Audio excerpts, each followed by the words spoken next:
How's it going, guys? This week on the PNWild YouTube channel, we are talking what is in my pack. Roll the intro.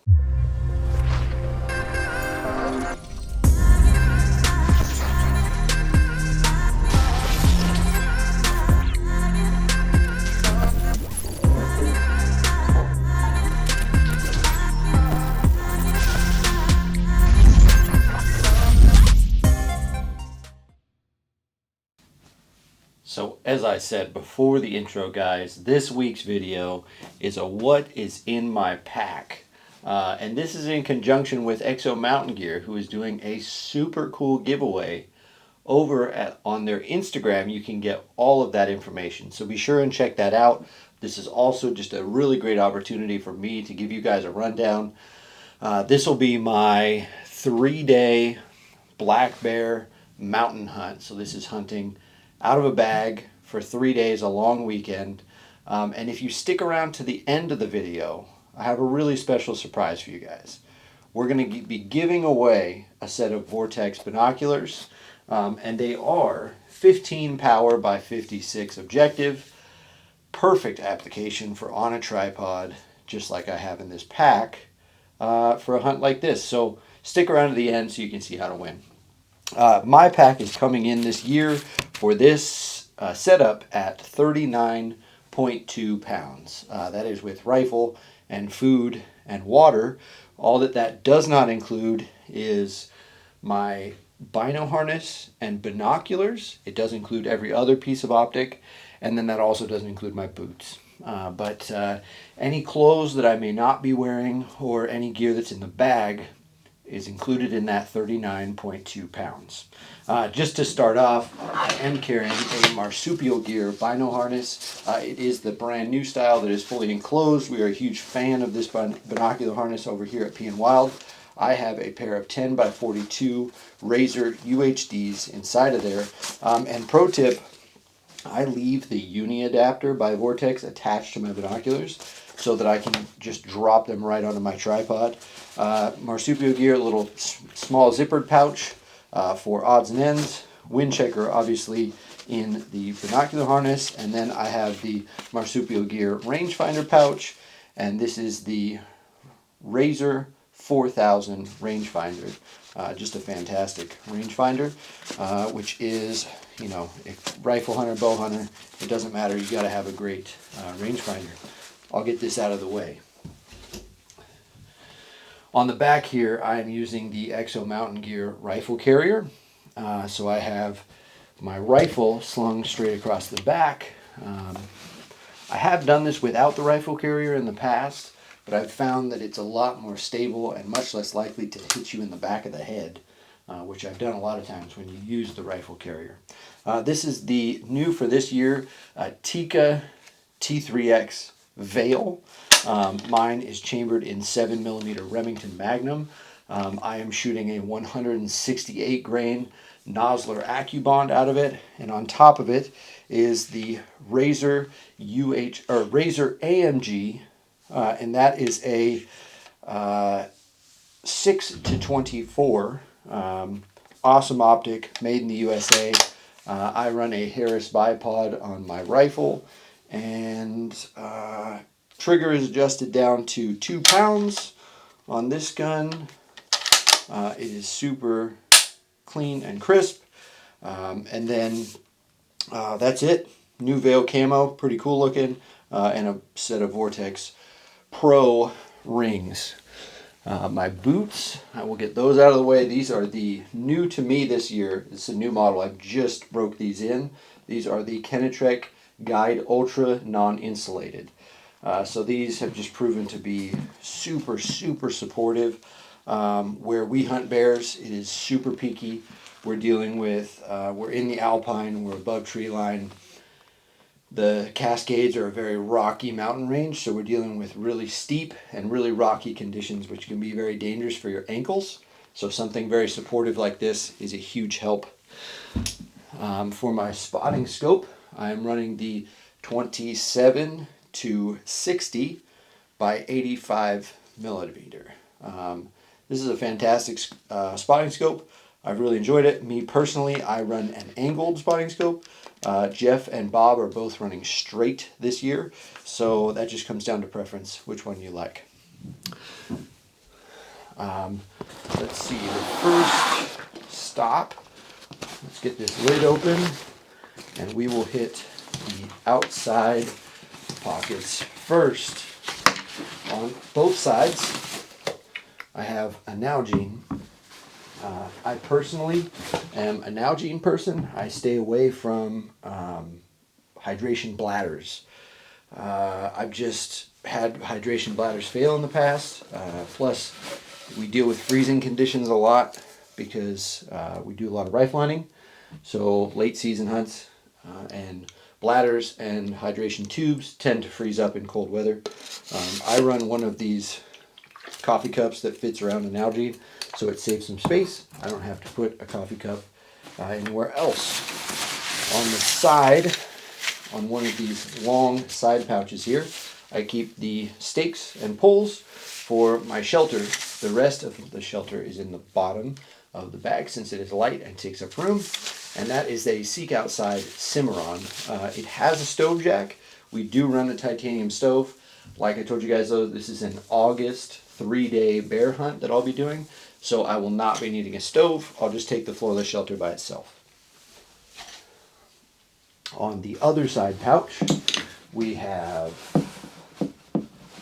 my tripod, which is the, I always forget the model of this. This is the Pro CF634, and it has the SVH501 head. The tripod for me is just fine, works great. It does what a tripod should do.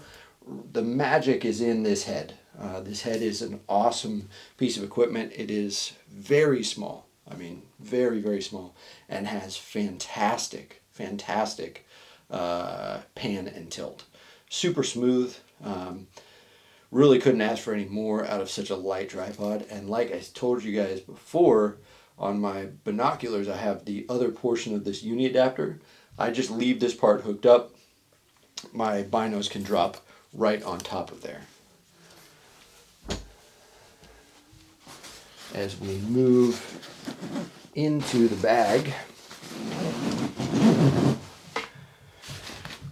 I usually keep the two most important layers that I may need to access. These are right at the top of the bag, so if I were to have opened the roll top, you would see it up there. This is the Mountain Jacket from Sitka.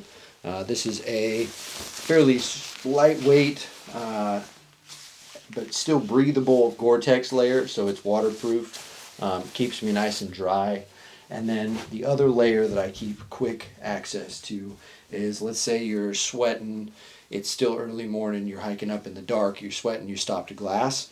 This is the Traverse T, which for me is plenty of insulation for when I'm sitting in glass, and it's as long as it's not, you know, freezing temperatures.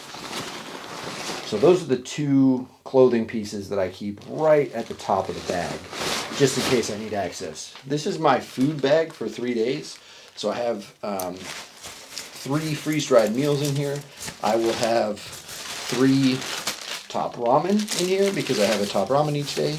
I'll have beef jerky of a variety of kinds, and then I will also have tuna packets for each day.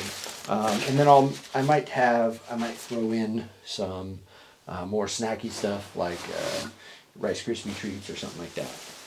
A little deeper in the bag because I'm going to use it less, probably only at night when I'm setting up my shelter or you know, later in the day. I'll have this is the Kelvin Light hoodie. Awesome insulation layer, but like I said, this is an August hunt, so it's more than likely going to be warm most of the day, but this is just a perfect layer to have at the end of the day when it does cool down, because at 7,000 or 8,000 feet, it does get cool at the end of the day. I'm running the Jetboil Flash Light, which, you know, I'll be honest, I kind of have a love-hate relationship with Jetboil. It's what I own, and it still works, so I haven't moved away from it. The little clicker for the igniter has never really worked right, honestly. I know that experience with that is hit or miss. Some people's clicker works, some people's doesn't. Mine doesn't really. Luckily, I always carry a lighter. I'm not a smoker, but I still carry a lighter almost all the time. Actually, I carry a lighter and I don't carry a pocket knife. It's just one of those things. I feel like being able to start a fire is pretty important. Next is my sleeping bag. This is the Hike and Bike Elios 15 degree. This is a 15 degree down bag with a DWR finish on the outside. It is a sleeping bag, not a sleeping quilt. For me, it has worked just fine, and frankly, the price point that these come in at is fantastic. And so it's been what I've used from when I started backpacking. Here I have the my sleeping pad is the, I'm trying to open it up because I know that there's a model on it. No, there isn't.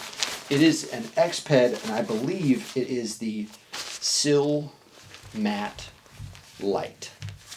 I believe this is the lightest sleeping full, like actual full size, full framed. Not, it doesn't have any slits in it. X-Ped sleeping pad.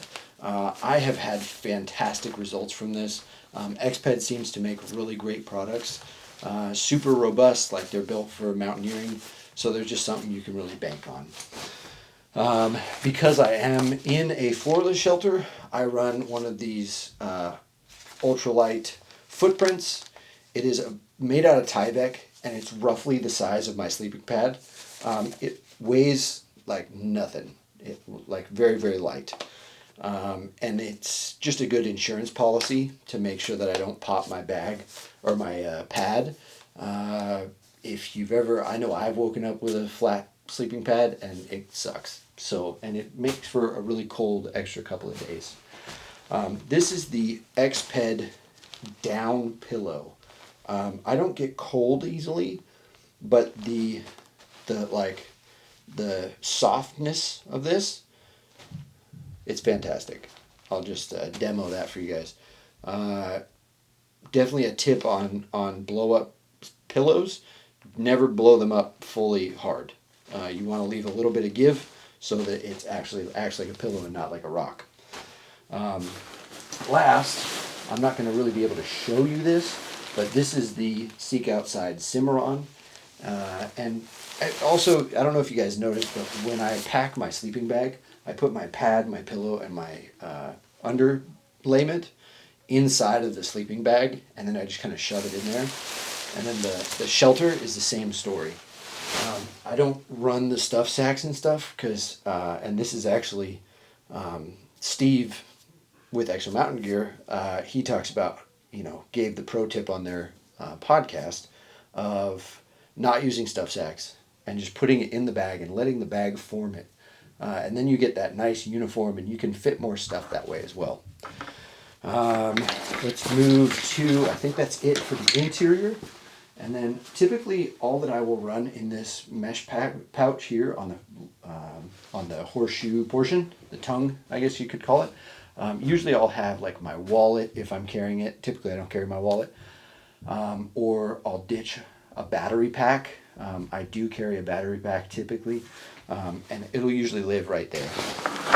Inside of my lid, I have the small portion of the lid. I have an extra lighter and my headlamp. And I try to leave just the extra lighter and the headlamp in there only. I don't want that extra pouch to get too crowded. And those are really my two most important grab and go items. If I either need to start a fire or if I need my headlamp, it's because I need it now. I've converted away from other pouches and I'm using one of these accessory grab bags from EXO Mountain Gear because it's kind of nice that it, one, is fairly waterproof because it's built out of that kind of material they put back here in the water bladder portion, and it clips into the bag. It's just kind of an extra convenience. I usually have, there's kind of a variety of things. I'll have an Argali carbon knife. I have, what brand is this spoon? I've had it for a long time. Tokes. It's a titanium spoon, extra long handle for being able to get into the bags of freeze-dried meals. I have ibuprofen in here. I have exchangeable blades for the Tito knife as well. I carry both kinds of knives. I have all of my hunting licenses. I use one of these Cabela's things because it has two folders, and I put all of my out-of-state tags on one side and then all of my in-state tags or resident tags on the other. It makes it really simple. Dark timber coffee, always keep a stash in there. Some gauze, just first aid, general like simple first aid. More dark timber coffee. I have quick clotting sponge. Whether you're bow hunting or rifle hunting, quick clot is a good idea. You're carrying around a device that's meant to make things bleed to death. So God forbid something happens, you'd at least want to be able to tell your buddy's wife that you tried, right? I carry Crystal Light because, 4 days in, water can get a little boring. I carry these portable Aquamira tablet things. Never had to use them, but I just figure if last ditch effort, if all of my water system went down, I wouldn't be fucked. I have Energizer AAAs. They are for my headlamp, and that is to make sure that it stays lit. And then new for this year, I am carrying the SteriPen.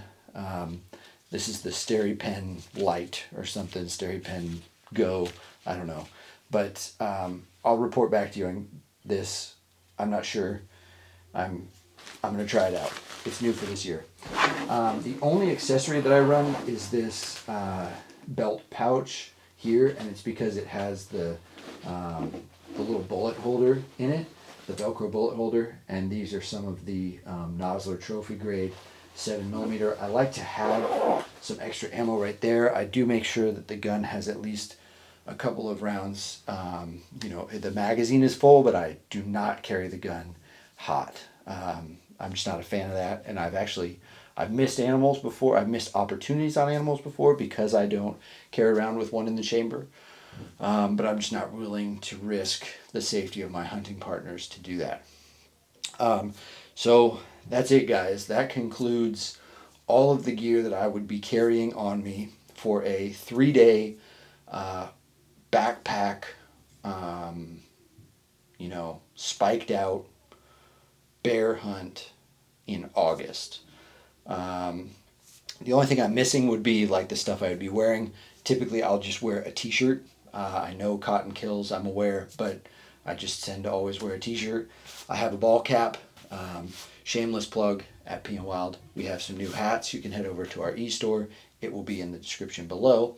And then for pants, I'm either going to wear Arc'teryx pants, or I will wear Piranha pants, or I will wear Wrangler sport pants. It's pretty much just whichever ones are clean and not in the wash at the time when I go to leave for a hunt. I put them on at the house. I will even wear them to work the day before I leave. I take off, I wear them for however long I'm gone, and I come back. And if they have holes in them, they get thrown away. Really, though, between the Piranha and the Arc'teryx, those things are like pretty indestructible. You're going to have a great run with those, I'm sure. So as a reminder, all this gear, minus the boots and the binocular harness, because those are things that I will be wearing, all came out to 39.2 pounds. That is with rifle, water, food, and from my experience, if I'm in that 40 to 50 pound range, depending on how long the hunt is. If this were a 10-day hunt, I would probably be nearing 50 pounds going in with everything, with rifle, because food, is roughly 1.5 pounds to 2 pounds a day. So do the math, and it'll add up to an extra, 8 or 10 pounds. But that is everything that I need to survive in the woods for 3 days on a fall bear hunt. Thanks so much for watching, guys. Well, thank you so much for sticking around until the end of the video, guys. Like I told you at the beginning, I had a very special surprise.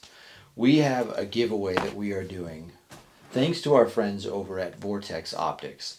And just as a reminder before I get into the giveaway, it's always an opportunity. We still have our discount code over at Vortex Wear, which is their new apparel line. I'm wearing their shorts right now. I'm absolutely living in these things. If you head over there, you can put in the discount code PNW20, PNW20, and that'll give you 20% off. So that's taking care of tax and shipping right off the bat.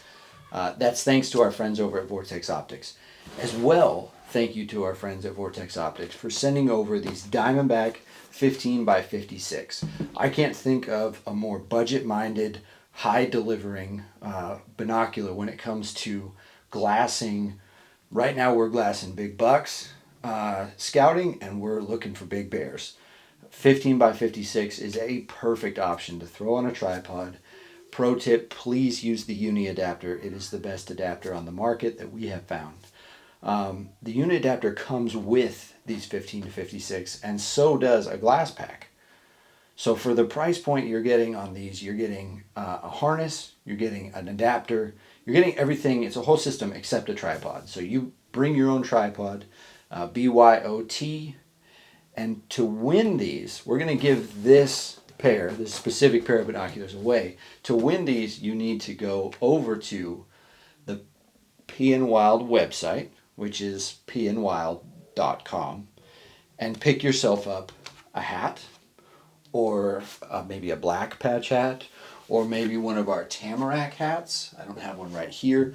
Or one of our stickers, or a shirt, or a sweatshirt, or a shirt for your wife, or a tank top for yourself or for your wife, or maybe even a shirt for your kids.